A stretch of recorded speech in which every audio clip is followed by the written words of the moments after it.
Ilara Dubois grew up in an old mansion on the outskirts of Paris, where the cold, gray stone walls seemed to imprison her very soul. The Dubois family was one of France's oldest and most prestigious lineages, renowned for their wealth and intricate political and business connections. Ilara, the youngest daughter, was always considered the weakest flower in the family's proud rose garden. Her older sister, Genevieve, sharp and intelligent, quickly held an important position in the family corporation. Her brother, Antoine, talented and decisive, was the brilliant heir. And Ilara? She was just a dreamy girl, clumsy with numbers and having no interest in social gatherings or business negotiations. Her father, Henri Dubois, a strict and powerful man, always looked at her with disappointment. Her mother, Isabelle, an elegant woman who always lived in her husband's shadow, could only sigh whenever Ilara expressed her simple dreams. They wanted her to be part of their aristocratic world, a perfect ornament for lavish parties, a pawn in the political game they were playing. Ilara loved nature. She enjoyed spending hours in the small garden behind the mansion, where she could admire the climbing roses in bloom, listen to the birds sing, and feel the gentle breeze on her hair. She had a special affinity for flora, sensing every heartbeat of life in each petal, each leaf. But that talent, in her family's eyes, was merely a waste of time. Ilara, you must understand that life is not a fairy tale garden, Mr. Henry would often say, his voice as cold as ice. You have a responsibility to this family. And that responsibility came, heavy as a stone pressing on Ilara's heart. One evening in the magnificent living room with its ancient oil paintings and glittering crystal chandeliers, Mr. Henry announced, "Ilara, you will marry Julien Moreau." Julien Moreau was the son of a powerful magnate family in the steel industry. This marriage, according to Mr. Henri, would strengthen the Dubois family's position, opening new doors for enormous business ventures. Julien was a polite, handsome man, but his eyes always held a cold calculation that Ilara could not stand. She knew this marriage wasn't about love, but a transaction, a sacrifice of her for power and money. Ilara's heart felt constricted. She tried to protest, begged, cried, but all was in vain. Her father was unyielding. Her mother could only look at her with pity, but dared not say a word. Ilara felt like a bird trapped in a golden cage. No matter how beautiful the cage, it was still a prison. That night, Ilara couldn't sleep.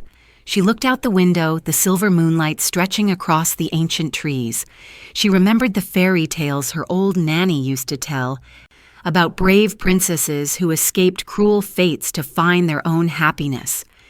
A thought flashed in her mind, a crazy but tempting idea. Run away. She didn't know where she would go, what she would do. She only knew that she couldn't live a life predetermined, couldn't marry someone she didn't love. She wanted to find somewhere she could be herself, where she could breathe, live, and love truly. Early the next morning, before dawn, Ilara packed a few simple clothes, some cash, and an old notebook filled with her flower sketches. She climbed out her bedroom window, gently stepping onto the damp grass. Not a sound, not a farewell.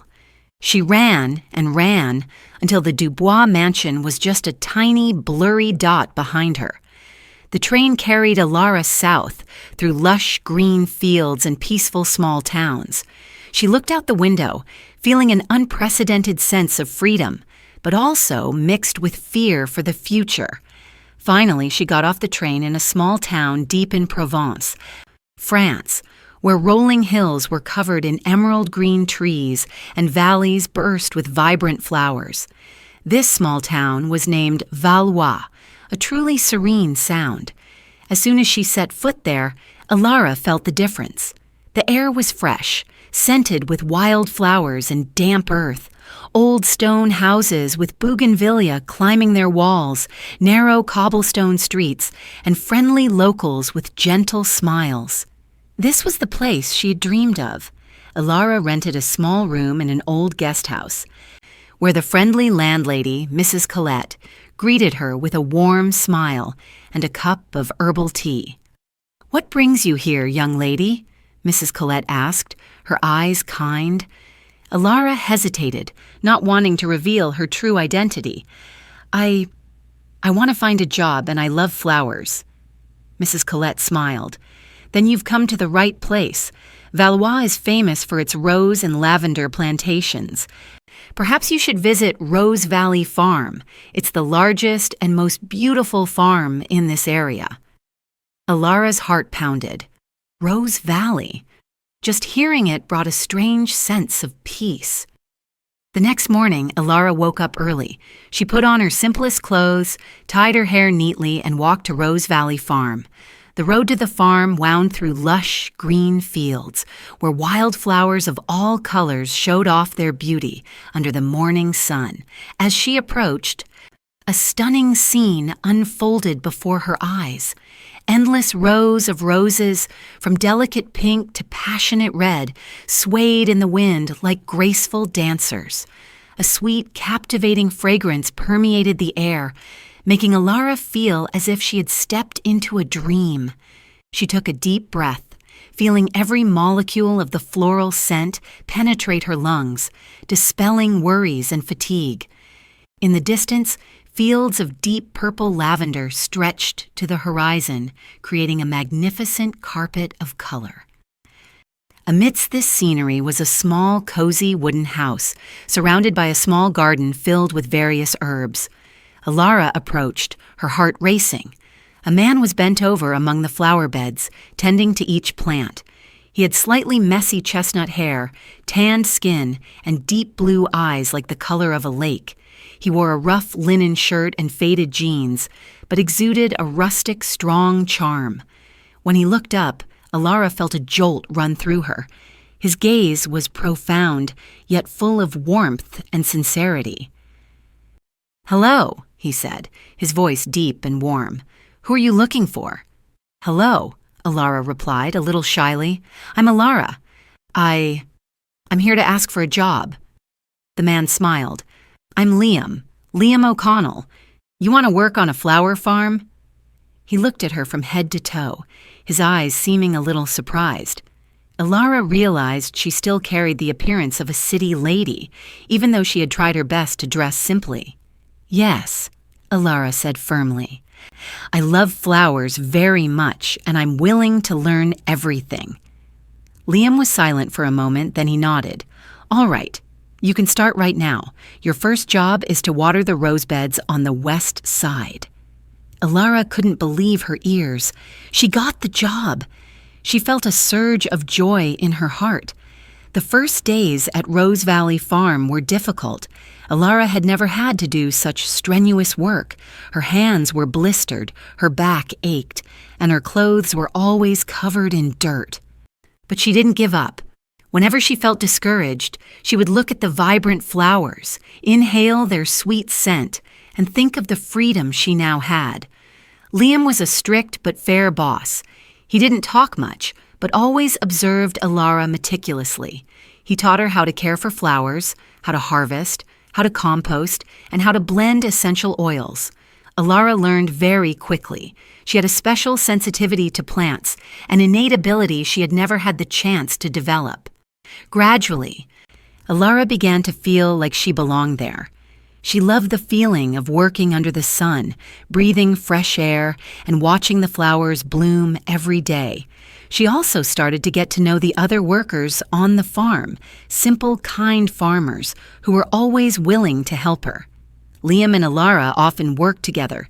He told her about the history of the farm, about the secrets of growing flowers passed down through generations in his family. Alara also told him about her dreams, about her love for flowers, but she kept her true identity a secret. One afternoon, as they were harvesting roses, Liam suddenly asked, "Miss Alara, do you think every flower has its own story?" Alara looked at him, her eyes sparkling. "Yes, Liam, I believe so. Every flower is a work of nature's art, carrying its own beauty and meaning." Liam smiled. "You have a beautiful soul, Alara." Liam's compliment made Alara blush. She felt a warmth spread through her heart, a feeling she had never experienced in Paris. One day, as Alara was tending to the lavender beds, she discovered that some plants showed signs of illness. She immediately recognized the problem and suggested a natural treatment method she had read about in an old book. Liam was initially skeptical, but he let her try. A few days later, the lavender plants miraculously recovered. Liam was very surprised. "How did you know that, Alara?" Alara smiled. "I just felt it. I think I have a special connection with plants." Liam began to realize that Alara was not just a clumsy city girl. She had an innate talent, a special sensitivity to nature that he had never seen in anyone else.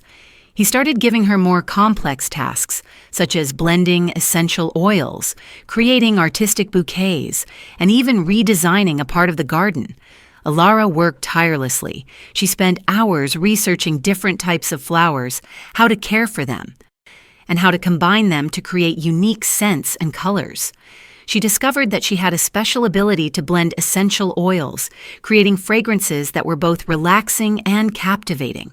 One evening, as they were sitting on the porch, watching the sunset over the flower fields, Liam said, "Alara, do you know that you have an extraordinary talent?" Alara was surprised. "Me? Yes," Liam affirmed. "You have an artistic eye, a sensitivity that not everyone possesses. You can turn simple flowers into works of art." Liam's words deeply moved Alara. For the first time in her life, she felt her talent recognized and appreciated. She had never thought she could do something meaningful. Her family always considered her the weakest and most incompetent, but here, in Rose Valley, she was finding herself. Life in Valois had healed Alara. She was no longer the weak, timid lady she once was. She became stronger, more confident, and full of energy. She loved the feeling of working with her hands, of creating beautiful things from simple flowers. Liam and Alara spent more time together. They worked together, ate together, and talked together. Alara gradually realized that she had fallen in love with Liam. He was a sincere, kind man who always supported her. He saw the best in her, things she had never even recognized in herself. One afternoon, as they sat by the clear pond, where lush green trees reflected, creating a beautiful picture, Liam took Alara's hand. "Alara," he said, his voice deep and affectionate, "I love you." Alara's heart seemed to stop. She looked into his deep blue eyes and she saw love, tenderness, and sincerity. "I love you too, Liam," she whispered. They shared their first kiss, sweet as the scent of roses, gentle as the Provence breeze. It was the moment Alara knew she had found her home, not the splendid mansion in Paris, but in Rose Valley, beside the man she loved. Alara and Liam's happiness seemed limitless. They built plans for the future together, dreaming of a peaceful and joyful life in Rose Valley. Alara had fully integrated into rural life. She became an indispensable part of the farm and was loved by everyone. However, life is not always calm. One day, a letter from Paris arrived in Valois, bringing the news Alara had always feared. Her family had found her. Mr. Henri Dubois had hired private detectives and finally traced her whereabouts. The letter was an ultimatum.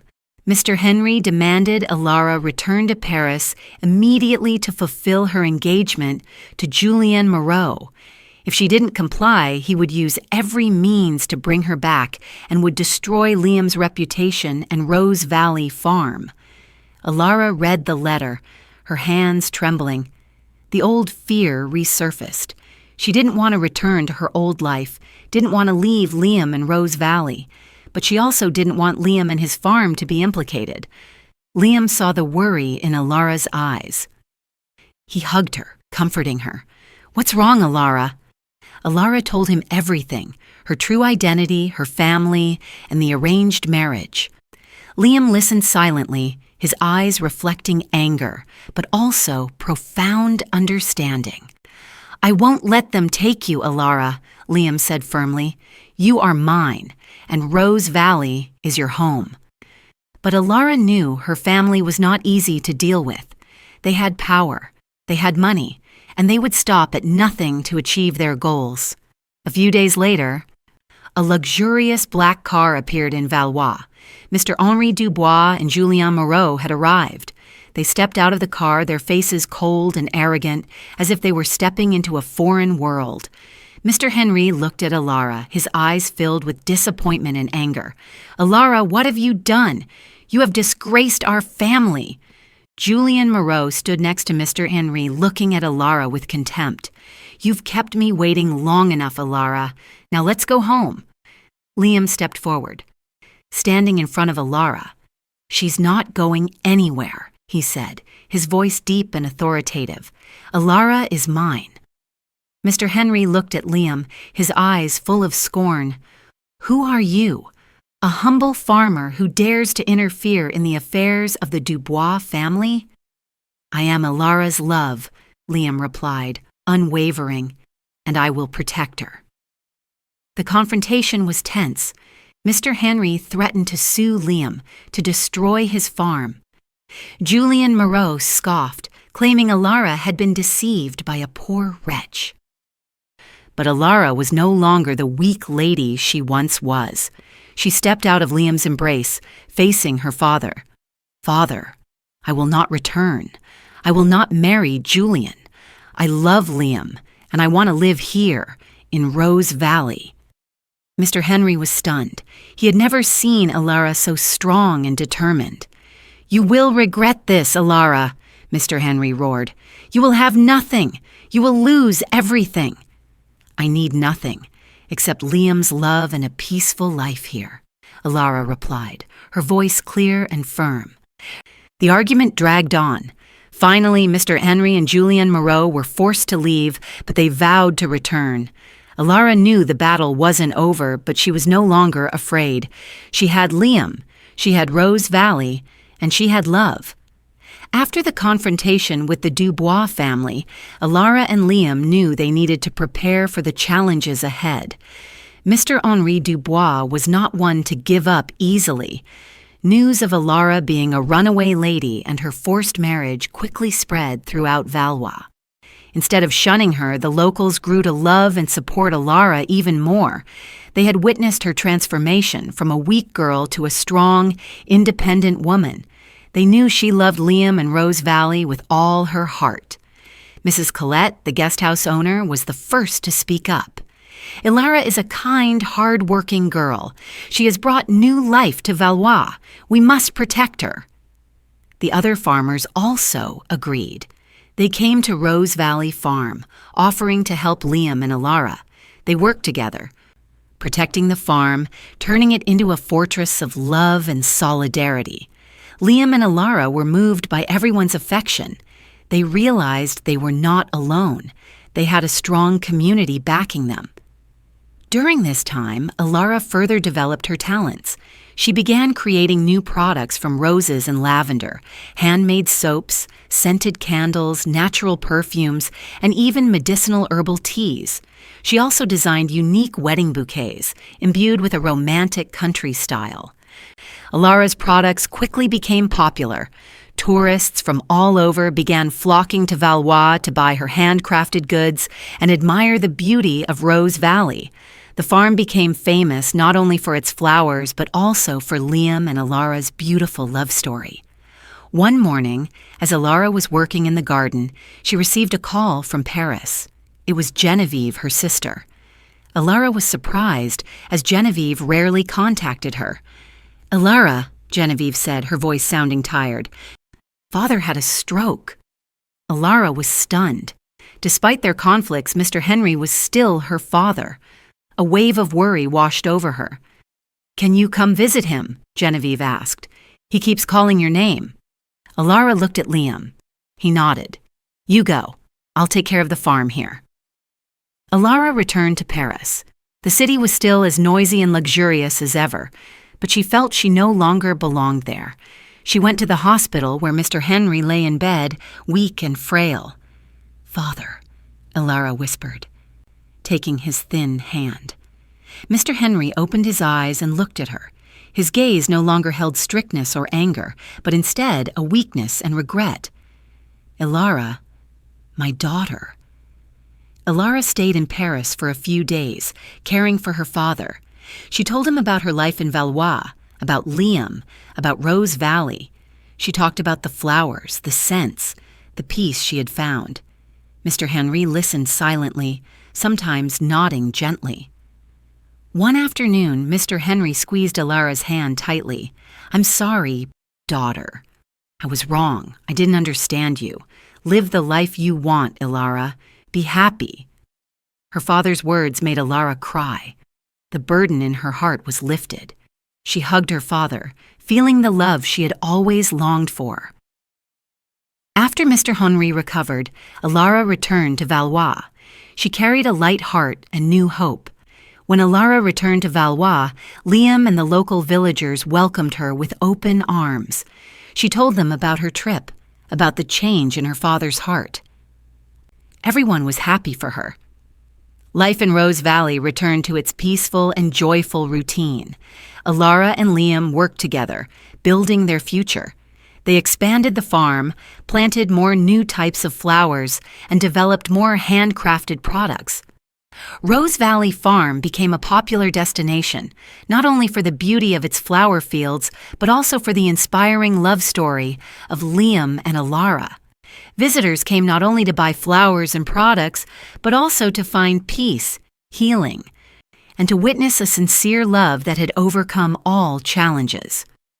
1 year later, on a bright summer morning, Ilara and Liam held their wedding right in the middle of the blooming rose fields.